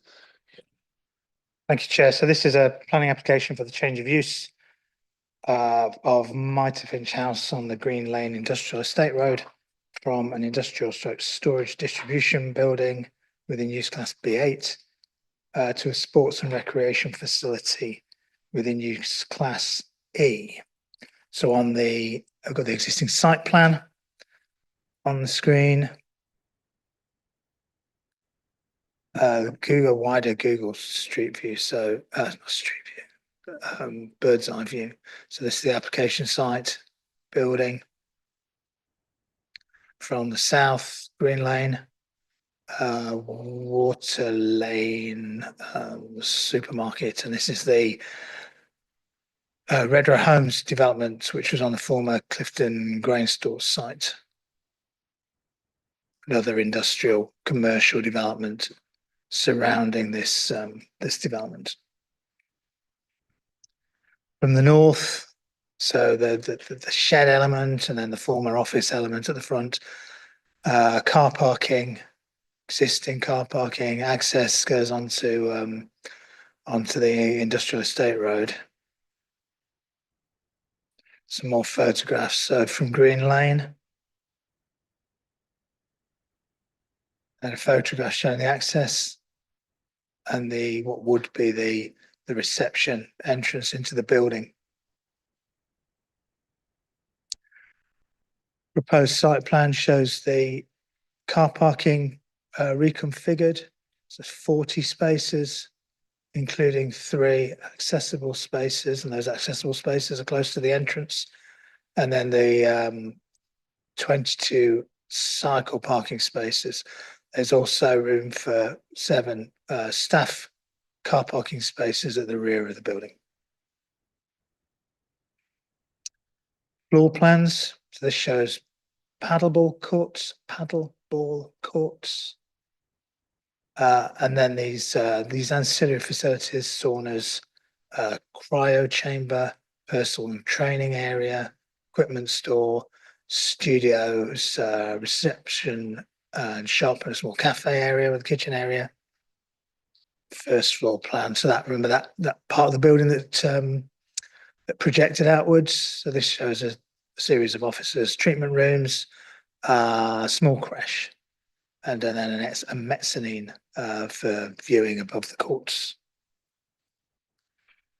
Very minimal changes to the outside elevations of the building. Just a new door on the northwest elevation to provide an escape exit, but otherwise the elevations remain as existing. That's it. So, any questions on the plans? Should we go there? No, none there.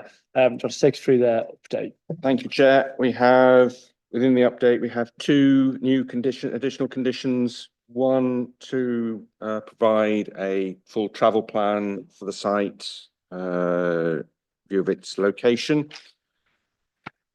Second one relates to compliance with BREEAM Excellent in terms of post-construction assessment within 12 months or other written period as agreed. Thank you, Chair. Thanks. Got public participation. There's one speaker on the application, which is Vanessa Warren, in support. If you want to come forward. As before, you've got 3 minutes. Just start talking when you're ready. Thanks. Chair, councillors, thank you for the opportunity to speak today. I'm here to express strong support for the application to transform a disused warehouse in Rawcliffe into a vibrant new paddle and wellness centre. This is more than a development. It's a community asset in the making, designed to improve health, well-being and quality of life for people across York. Paddle is one of the fastest growing sports in the world. It's social, inclusive and suitable for all ages and abilities. Yet York currently has no dedicated facility. This proposal changes that, giving people of all backgrounds a chance to play, stay active and connect with others. We're also incredibly proud to be working with Victor Perez, a world-renowned paddle coach, to establish a paddle academy within the centre.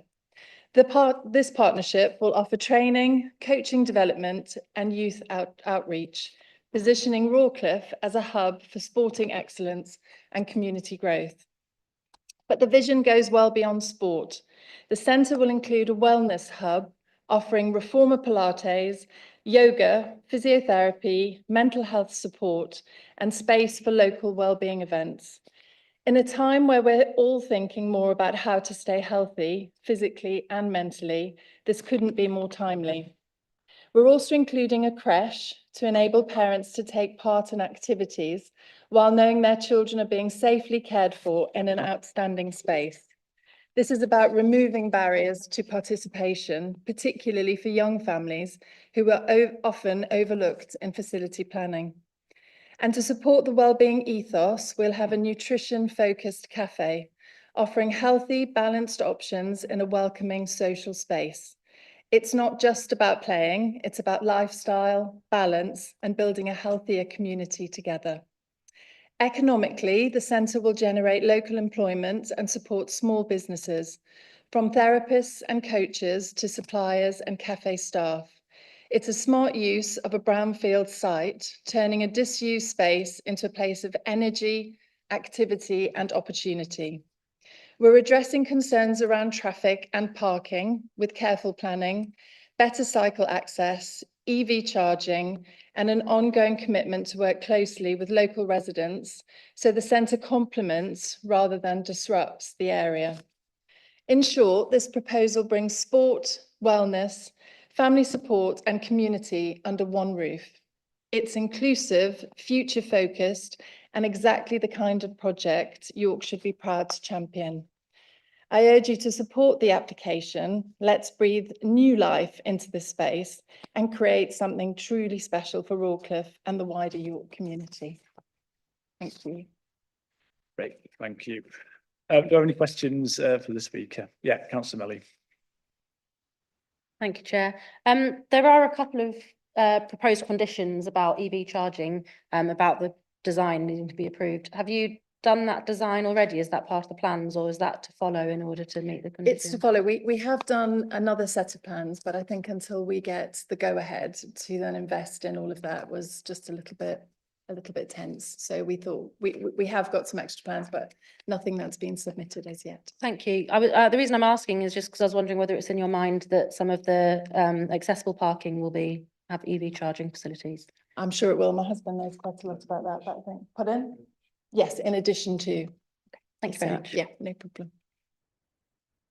Great, Councillor Fenton. Thank you. In terms of the cycle parking provision, Yes. could you say a bit more about that in terms of how it will be configured, whether it'll be configured in a way that will accommodate cargo bikes, Yeah. whether it will be undercover? Could you say a bit more Yes. about how So that the will be? parking spaces, the bike spaces will be doubled, half undercover and half not, I think, for the space available at the moment. And I believe there's space for cargo bikes. Ben? No, he hasn't looked at that. It's certainly been a conversational point, but we haven't gone as far as to do that. Is there normally an amount of cargo bikes that's sort of acceptable, I wonder? We could look at the. It's probably another one of those things we don't have a standard on. Fair enough, yeah. But they're becoming more and more popular. Yeah. And I certainly would like to include space for parents who bring their children on the back of the bikes, exactly like that. So I think that's something that's important. Thanks. Councillor Cullick. Thank you, Chair. I have to confess, I'd not heard of the sport before this application. Yeah. It sounds interesting, but I looked at it and I just had a little concern. Sure. About a first floor crash. Yes. How would you ensure safety of a crash on a first floor when there would be potential danger of falling or stairs or? I think it's just about due diligence. I used to own quite a few nurseries in York. So we had 8 at one point, and there are lots of ways of mitigating all of those things. So you just have to have a specific plan of getting them up there and making sure that they're okay. Most of the time they're with parents as they come up to the creche and go down. Because a creche is a 2-hour process, there's no plan at the moment for outside space, although there is some space I would like to have a look at. But at the moment, that 2-hour slot, they will be in one room, if that makes sense. It does. I just wonder whether you'd considered that provision on the ground floor rather than the first floor. We had considered it. In fact, we've considered it all over in the main building as well. But the space downstairs is really perfect for a reformer Pilates studio, and upstairs you wouldn't get as many beds in. We'd like to go for 12 reformer Pilates beds if possible.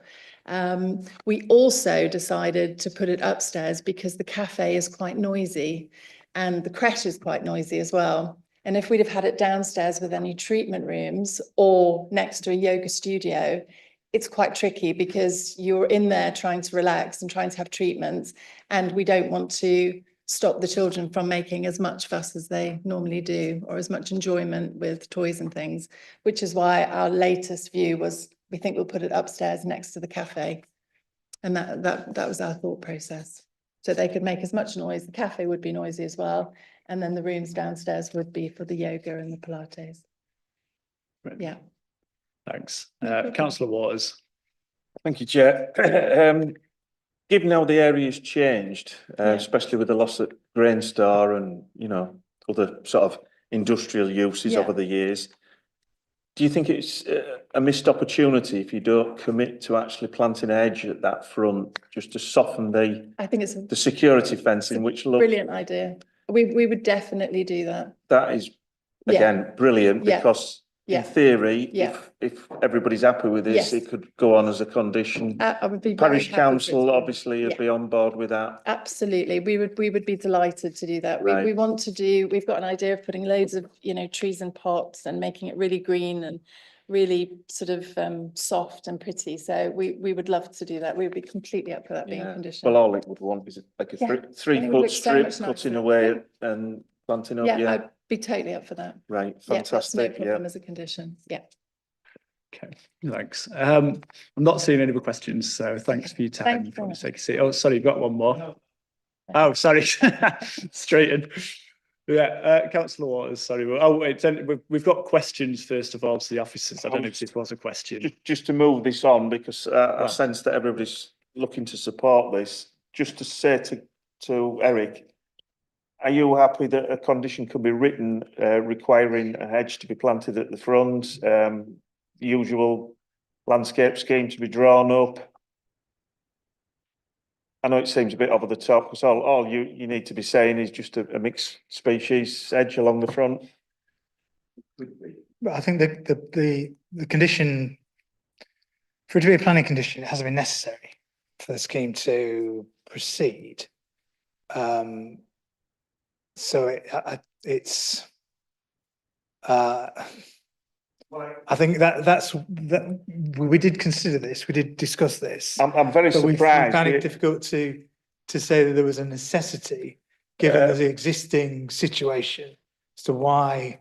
It's an improvement if we did insist on it, and as we've heard, the applicant's quite willing to do it, so let's have it formalised if we can. Yeah, and what happened to BNG with this? Was it submitted before that was a requirement, or? It wouldn't be, because it's a change of use, it would be an exempt scheme. Right, but everybody's happy to do it, so let's.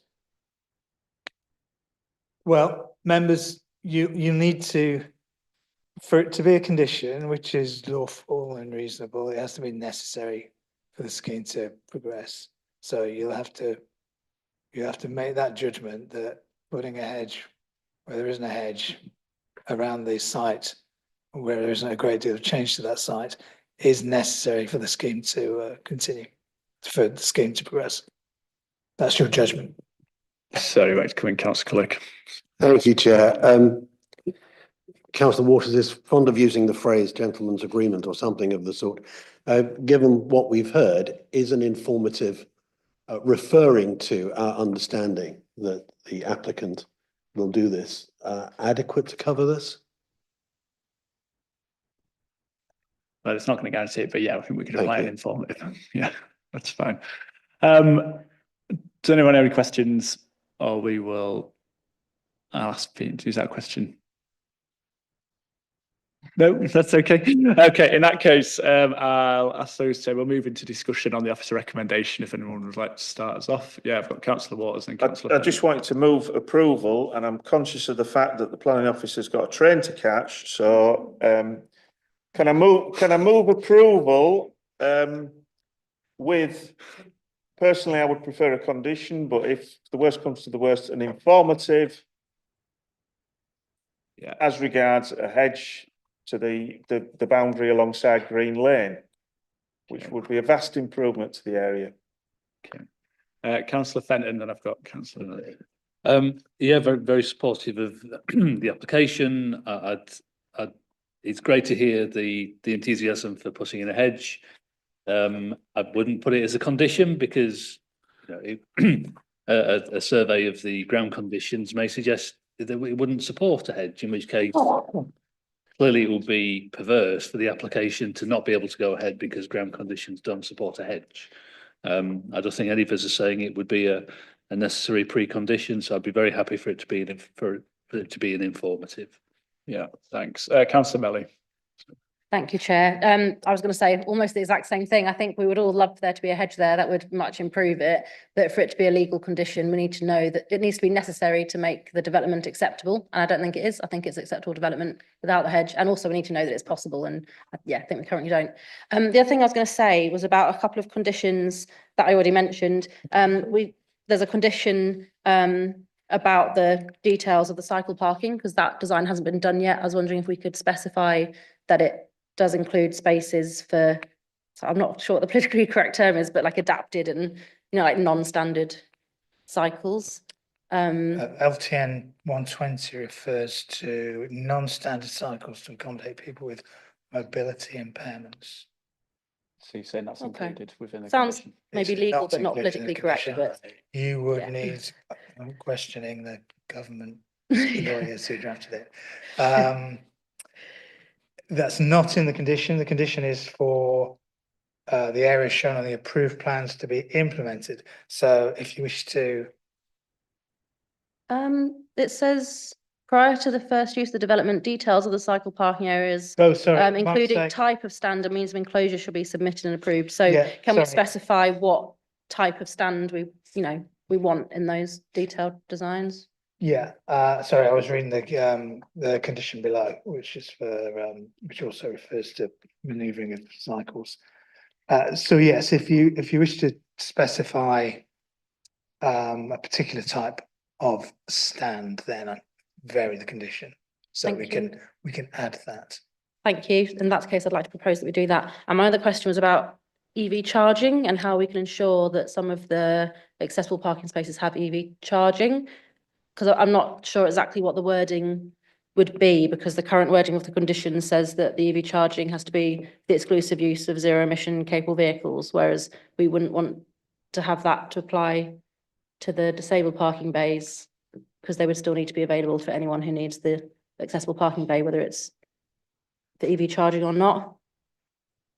And don't completely understand the zero emission capable vehicles bit, but that's another issue. Yeah, those 1, 2, 3 bullet points are probably not. They're designed to aid the person designing the scheme to submit a scheme that is then approved. So we can tweak those bullet points to say that it should be available for the accessible spaces, but then it doesn't need to be only for someone using the accessible space who also has an electric vehicle to use. Sure, we can. Okay, thanks. Councillor Culloch. Chair, I'm not sure whether any more thought can be given to designing in safety for a first floor crash, but I think it's outside the I scope. think of it the probably planning is, but application. I've raised those concerns with the applicant, and I think at least by saying it again, I've recorded that. Councillor Vassy. Thank you, Chair. In order to address some of the comments that have been made about hedges, I just thought it'd be useful to tell members that Crawley has in its local plan a combination of biodiversity net gain and urban greening as its policy in order to capture these kinds of sites where there is no biodiversity that you can improve by 10%, but in order to move the whole local authority in the right direction. It sounds like we've been told that we can't attach a condition, and I understand what's been said, but I give that to members an example of what we need to be doing with our SPDs. My only other thought on this was, and maybe I should have asked under questions, there's a proposal for 22 spaces for bikes. And speaking personally, I have to travel 8 miles to get to a gym. What's great about this proposal, as I see it, is that it's right in the middle of housing. And if I have a slight concern, it's that there's a huge opportunity to have maximize sustainable travel to the site and use of the site. So I just wanted to ask officers how that figure of 22 cycle places was calculated and why it's set at that level.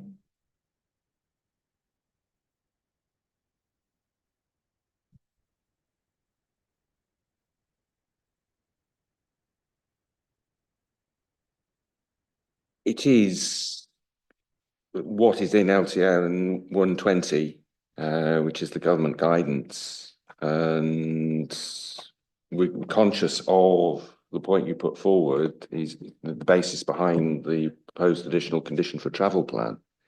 So that we do maximise the opportunities for sustainable travel here. Are you suggesting that the travel plan might do more than that? It could do. It could do depending upon its results. Yeah. Okay. Well, certainly, I simply want to say at this point that I would welcome seeing more cycle provision, but if a travel plan's being put together, I'm content with that. And if we're at that point, Chair, I'd be happy to propose approval. Okay. Thanks. Okay, at the moment we've got recommendation to approve. I've got a tweak to the bike parking to include accessible bike parking storage in there, and a tweak to the condition on EV parking to include accessible charging, charging to accessible parking bays as well. And listening to the discussion in the group and informative on the hedge to take forward in terms of providing a hedge at the front. Do you want a proposal in a second from that? Are you happy with what we've got? Yes, yeah, that's okay. Yeah, Councillor Collett, can you? I'd be very happy to propose that. Thanks. And is anyone happy to second? Yeah, great. Councillor Melly.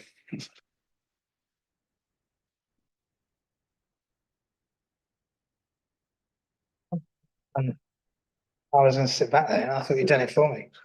So it's recommended that permission be granted, subject to the conditions on page 49 onwards. Yeah, I've got that. Coming to that. With amendments to condition 5 for in respect of electric vehicle charging points in the accessible spaces, and in terms of provision of cycle parking, the reference to non-standard bikes. I've closed down that document now. And informative in terms of creation and planting of a hedgerow, and then the additional conditions set out in the printed update to members. Excellent. Okay, so see all those who are for the officer recommendation as read out there. Yep, so that's approved unanimously, and thanks. Does anyone want a short break, or are you all happy to move on to the next item? I'm not seeing any. Yeah, we'll move on. Okay, thanks, Eric. You would like a short break?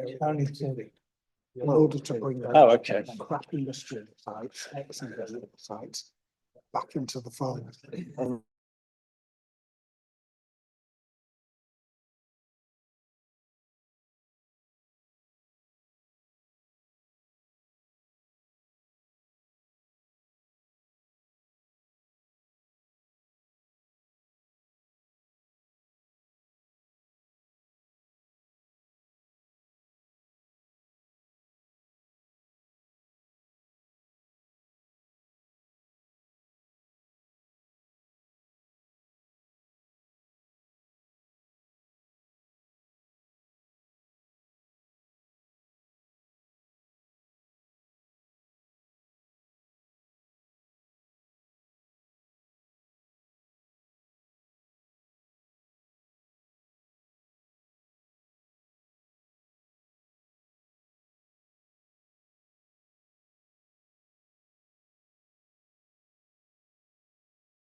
We'll return to the committee meeting if we're ready. Next item is item 5C, Honeysuckle House. Gary, if you take us through the presentation for that, please.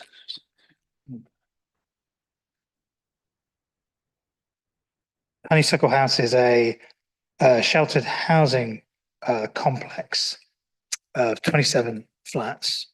And the proposal in front of members is for 27 air source heat pumps to serve the development. Have we got the presentation? Yeah, okay. There's nothing there.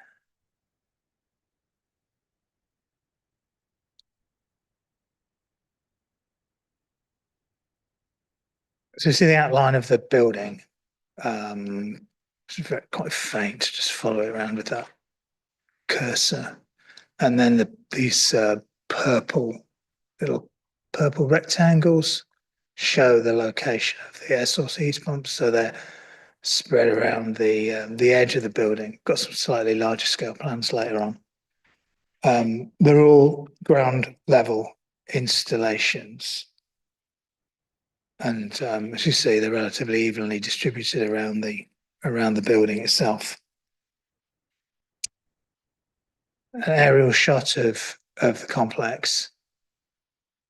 So there's a little bit of space around the building. It's quite a lot of it surrounded by a hedge. Some detailed proposals. Members really only need to concern themselves with the external details here. The piping is underground. But as far as I'm aware, and perhaps not as set out in the report, I think for the first floor, I think the trunking is on the external face of the building rather than the internal face of the building.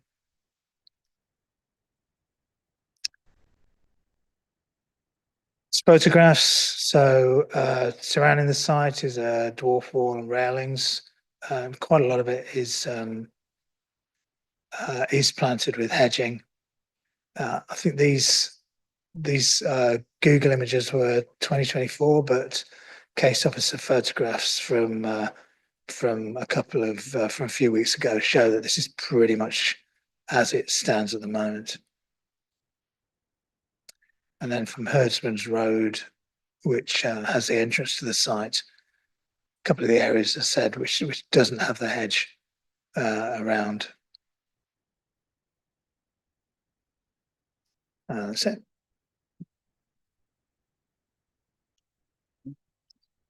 There's no update on this one. Okay, great. We haven't got any public speakers. Does anyone have any questions on the report or anything? Councillor Vassy. Yeah, when I read this, I had some questions, Chair.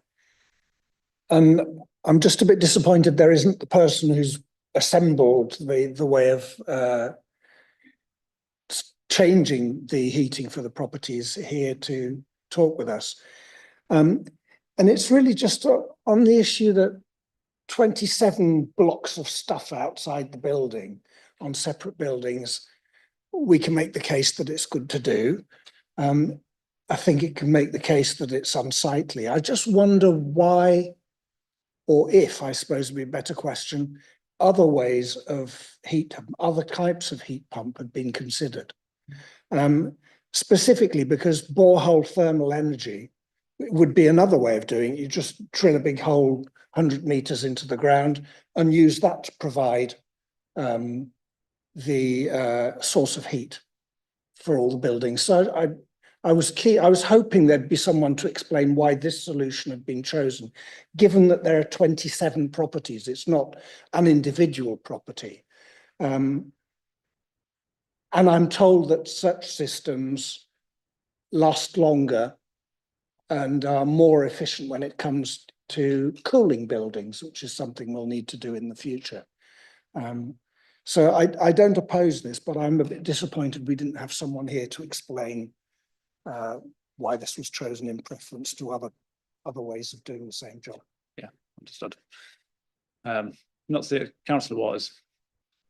Just a very quick concern allied to that, and the mention of having all these units on the ground floor, outside, external. I'd just caution against vandalism before we even start. And for that reason alone, I won't be supporting this. I do think, as Councillor Vassy said, we should have had somebody here that we could have questioned on this, because there are important questions on it, but I don't see that as grounds for deferral, really. Yeah, understood. Councillor Melly. Thank you, Chair. Public Protection have asked for a condition about noise, but it's an informative instead. So I was just wondering why it wasn't felt necessary or reasonable for it to be a condition.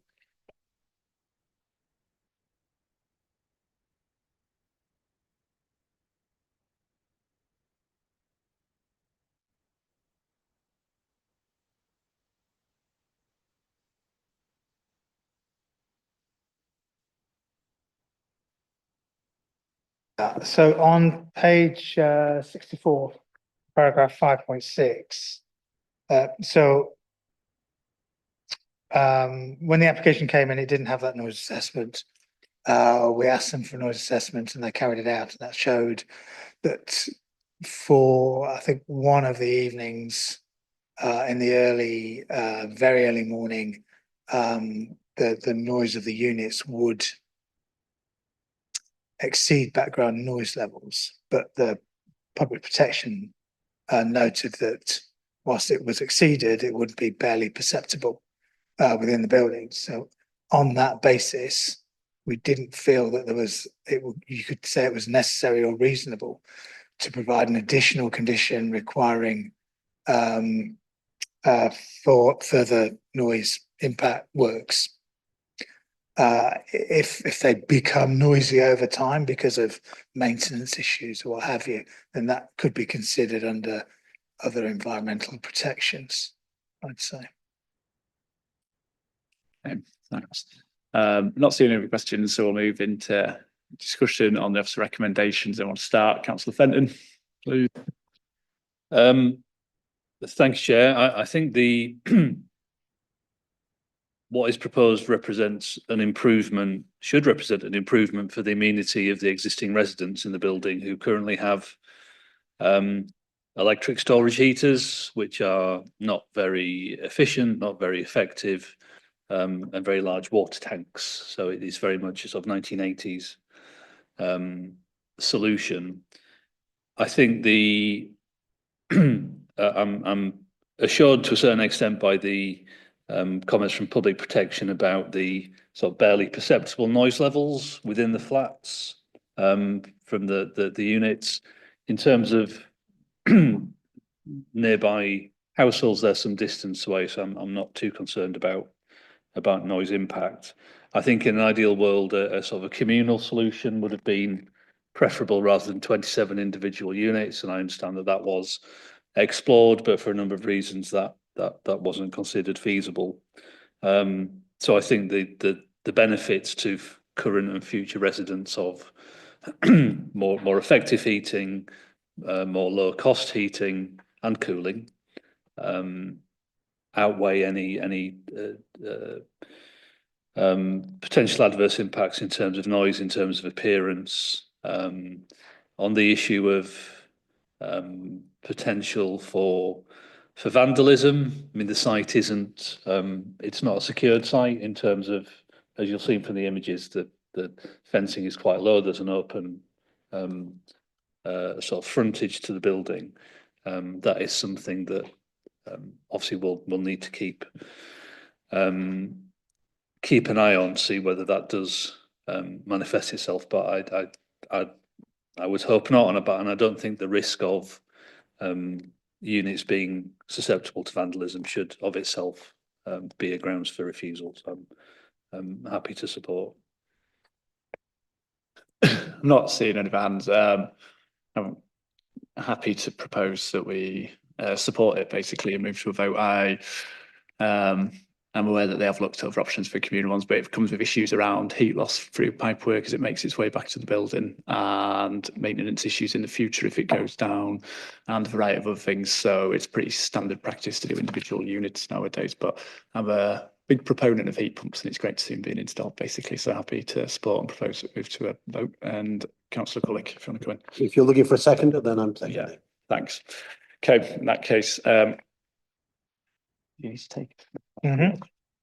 Thank you, Chair. So the recommendation is that permission be granted for in accordance with the conditions set out on page 64 of the report with no amendments. Great. Can I see all those who are for the officer recommendations read out there? And all those who are against, and all those who abstain. Yeah, that's one. So that is approved. Thanks. We have one more item, which is number 6, planning appeal decisions. Gareth, do you want to give a brief overview of the report? Yeah. So a small number of appeal decisions for the particular quarter, October to December. Too small a percentage really to draw any conclusions from it. Table 2 though shows the 12-month performance from for the year 2024. Percentage allowed 27% is very marginally below the national average, but it's much better than the preceding 2023 performance. No appeals were followed the decisions of either of the planning committees. There is a list of summaries of the 4 decisions. We've also got a list of the one of our standing appeals. We have had a lot of appeal decisions in the last week or so that will come to members in due course, probably in 6 months. That's it really. Thanks. Does anyone have any questions on the report? Councillor Waters.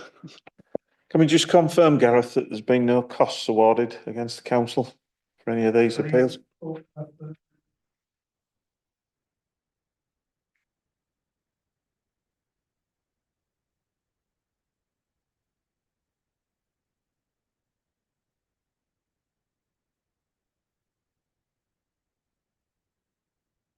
There were no costs with that particular allowed appeal, which was the Wheatlands Caravan Site Park. I know it's just going through the motions, but I always think it's worth asking that because certain members at some point in time have often said, well, we can't refuse this because there's the danger of costs. And it's used to try and frighten people into making certain decisions. So it's well worthwhile just having it reiterated again. No costs. Noted. Great, if there's no, oh, sorry, councillor Melly, sorry. Missed you there. Sorry, Chair. I was just wondering what a county matter application is. Minerals and waste generally.